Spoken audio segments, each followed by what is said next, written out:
The recent move by the Russian Federal Assembly, notably the State Duma, propelling the Digital Ruble bill into law is an undeniable step toward a digital financial revolution.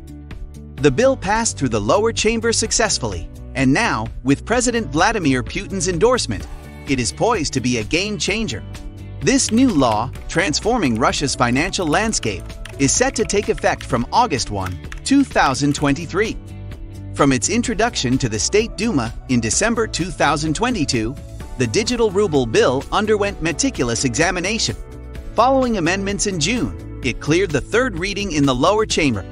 Consequently, it received approval from the Federation Council, the upper chamber, before landing on the president's desk.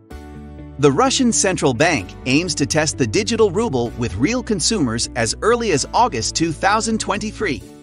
Besides being a payment and money transfer method, the digital ruble will be the third form of money alongside cash and non-cash rubles.